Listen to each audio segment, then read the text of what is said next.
समय समय पे हमारे द्वारा किए गए कार्यों को जिस तरह से आप लोग अपने प्लेटफार्म के जरिए स्थान देते हैं, उसके लिए भी मैं आपका आभार प्रकट करता हूँ।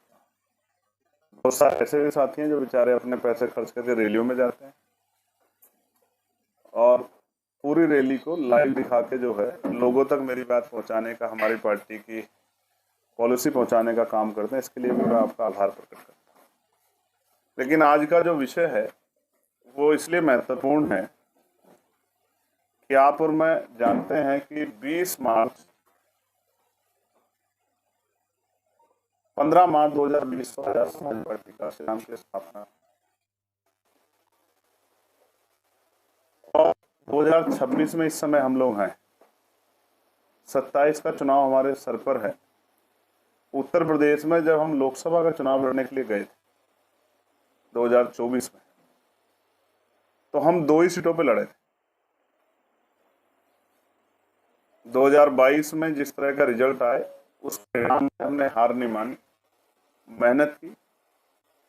हमारी पार्टी के अंतिम कार्यकर्ता ने भी अपने काम को, जिम्मेदारी को समझा और जिम्मेदारी के आधार पर काम किया। सीमित संसाधनों में उन्होंने आजाद समाज पार्टी का एक मजबूत संगठन पूरे उत्तर प्रदेश में बनाया। परिणामतः हम लोग जब लोकसभा चुनाव में गए 24 के, तो जिस सीट पर पार्टी ने मुझे लड़ा उस सीट को हम लोग जीते 1.5 लाख से के करीब अंतर से। वो भी तब जब एक तरफ सत्ता थी, दूसरी तरफ एक बहुत बड़ा गठबंधन था। विपक्ष के लगभग सभी नेता एकजुट थे। 2 ही धड़ों में बटा हुआ था देश, एनडीए या ANDAI अलायंस। उस समय भी कार्यकर्ताओं के बढ़े हुए मनोबल, उनकी मेहनत से ये जो एक बड़ा सा विचार बन गया था कि इधर या इधर के लोग जीतेंगे, उनको हरा के आजाद समाज पार्टी काशीराम ने 1.5 लाख से करीब वोट लेके अपने प्रत्याशी को जिताया। दूसरी सीट जो डुमरियागंज है, क्योंकि आजाद समाज पार्टी को कमजोर दिखाने के लिए कहा जाता है कि उनका प्रभाव पश्चिम उत्तर प्रदेश में है, तो दूसरी सीट हम लोग लड़े डुमरियागंज सिद्धार्थनगर जिले में जाकर, जहां पार्टी को 80,000 से ज्यादा मत मिले। पार्टी तीसरे स्थान पर आई और बाकी 78 सीटों पे हम लोग नहीं लड़े। लेकिन अब आजाद समाज पार्टी काशीराम अपनी तैयारियों को और आगे बढ़ा चुकी। 24 से 26 में आगे, 22 से 24 की तैयारी और 24 से 26, और 26 की तैयारियां तब जब 24 में आजाद समाज पार्टी काशीराम का एक प्रत्याशी जो जीता और वो सांसद बनकर लोकसभा में चला गया और लगातार लोकसभा में जनहित के, कमजोर वर्गों के हर मुद्दे को मजबूती से उठाने का काम कर रहा है। तो 4 जून एक ऐतिहासिक दिन है, जिस दिन परिणाम आए थे। तो पार्टी ने तय किया है कि 4 जून को हम लोग हमेशा के लिए आजाद समाज पार्टी के माध्यम से व्यवस्था परिवर्तन दिवस के रूप में मनाएंगे। ये आंदोलन जो शुरू हुआ है, जिसको पहला परिणाम जो है वो उत्तर प्रदेश की नगीना लोकसभा से मिला है, उस परिणाम को उत्तर प्रदेश में 27 में बढ़ाने के लिए, मजबूत करने के लिए, सत्ता प्राप्ति के लिए और सत्ता के द्वारा कमजोर वर्गों के हितों की रक्षा के लिए, जो 14 साल के लगभग का एक पीरियड हो गया 2012 से और 26, उस सूखे को खत्म करने के लिए, क्योंकि जो विचार सत्ता में नहीं होता उसका कितना नुकसान होता है, इसका आकलन समाज तब करता है जब वो सत्ता से काफी दिन दूर रहता है। जैसे 12 तक जब हम लोग सत्ता में थे तो नौकरियां मिलती थी, विभागों में आरक्षण के फॉर्मूले लागू होते थे, जमीनें मिलती थी, रोजगार करने के लिए अच्छा माहौल मिलता था, पढ़ने के लिए अच्छा माहौल मिलता था, समय पर स्कॉलरशिप मिलती थी, ठेकेदारी में SC ST के सरकारी ठेकों में रिप्रेजेंटेशन था, कर्मचारियों को तकलीफ नहीं होती थी अपने काम करने में, और आम जनमानस भी धीरे धीरे तरक्की की तरफ बढ़ रहा था। नई नई योजनाएं लागू हो रही। आज हम कहां खड़े हैं? बिना सत्ता के जो जमीनें हमें दी गई थी वो लगभग छीन ली गई हैं, कहीं कोर्ट के आदेश पे, कहीं जिला एडमिनिस्ट्रेशन के आदेश पे, कहीं भूमाफियाओं ने कब्जा कर लिया। और जिस तरह का अन्याय है, अब तो हालत ये है कि बारातें भी रोकी जा रही हैं। मथुरा में सजी धजी एक कमजोर वर्गों के बहुजन समाज के व्यक्ति की बारात को, बेटियों की बारात को बर्दाश्त नहीं कर पाए, और किस तरह की हिंसा की, उन बच्चियों को किस तरह का अपमान सहना पड़ा, ये भी हमारे सामने है। लगातार जिस तरह से हमले हो रहे हैं, बैकलॉग बढ़ता जा रहा है, रोजगार नाम का जो एक अधिकार था वो खत्म हो गया है, लगातार स्कूल बंद किए जा रहे हैं, बढ़ती बिजली की किल्लत।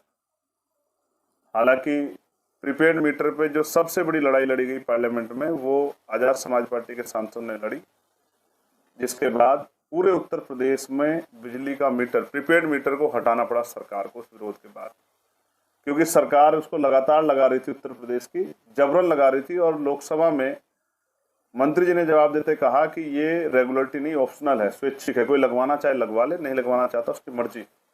लेकिन उत्तर प्रदेश की ट्रिपल इंजन की सरकार लगा रही थी। जब विरोध हुआ, आंदोलन हुए, तो मजबूरी में सरकार को पीछे हटना पड़ा।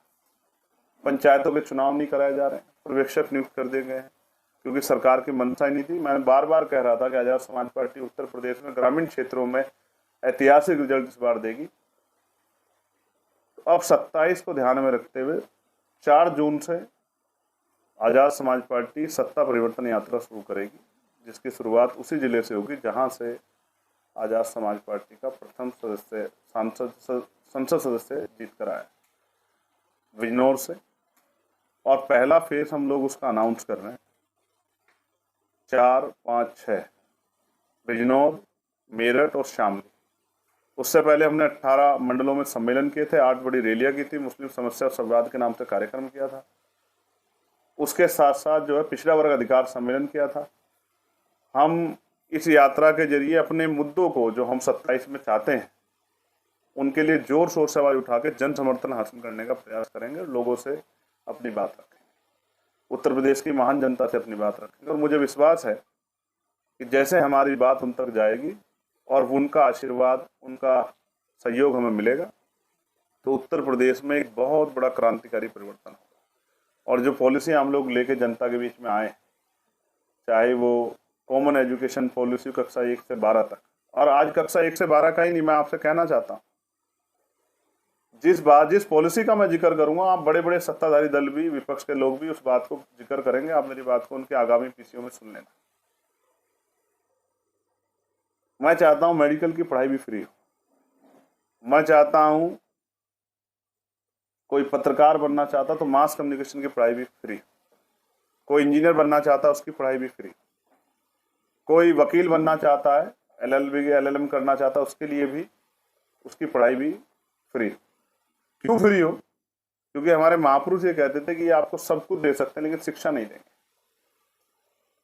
आज हिंदी मीडियम के और प्राइमरी स्कूल जिस तरह बंद किए जा रहे हैं, तो शिक्षा का जिस तरह बाजारीकरण हुआ है, तो कल हमारे बच्चे कंपटीशन नहीं, वो लोग मुकाबला कर पाएंगे। इसलिए चाहे वो एजुकेशन पॉलिसी हो, चाहे कॉमन हेल्थ पॉलिसी हो, चाहे एम्प्लॉयमेंट पॉलिसी हो, चाहे वो अति पिछड़े समाज को 15% अतिरिक्त आरक्षण हो 27% से बढ़ा के, चाहे वो बिजली का 300 यूनिट बिजली का विषय हो, चाहे प्रीपेड मीटर के खात्मे का विषय हो, चाहे ग्रामीण क्षेत्रों को स्मार्ट सिटी बनाने वाली सरकार तो नहीं बना पाई, लेकिन ग्रामीण क्षेत्रों में को जो है उद्योग से जोड़कर ग्रामीण गांव का विकास करने का विषय हो, चाहे वो आशा, आंगनबाड़ी, भोजन माता, पंचायत सहायक, रोजगार सेवक, होमगार्ड, PRD के जवान बहन भाइयों के लिए वेतन वृद्धि हो या सामान्य वेतन हो, चाहे सफाई कर्मचारी के लिए पक्की नौकरी हो, ठेकेदारी की नौकरियां खत्म करना हो, ये जो पूरे विषय हम लोगों ने बनाए, चाहे पर्यावरण का विषय हो, चाहे शहरी क्षेत्र में आवास देने का विषय, ये सारे विषय आजाद समाज पार्टी लेके जनता के बीच में जाएगी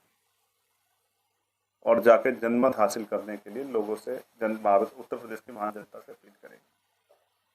और मुझे उम्मीद है कि ये यात्रा एक बहुत बड़ा परिवर्तन उत्तर प्रदेश में खड़ा करेगी। और ये यात्रा मैं फिर बताना चाहता हूँ, फर्स्ट फेज के बाद ये पूरे उत्तर प्रदेश की गली गली गांव-गांव जाएगी और जाके हमारे कार्यकर्ता, हम सब लोग मिलके एक एक परिवार को जागरूक करके एकजुट करने का काम करेंगे, आजाद समाज पार्टी के समर्थन में खड़ा करने का काम करेंगे। और सत्ता के द्वारा व्यवस्था परिवर्तन के काम को आगे बढ़ाने का काम करें।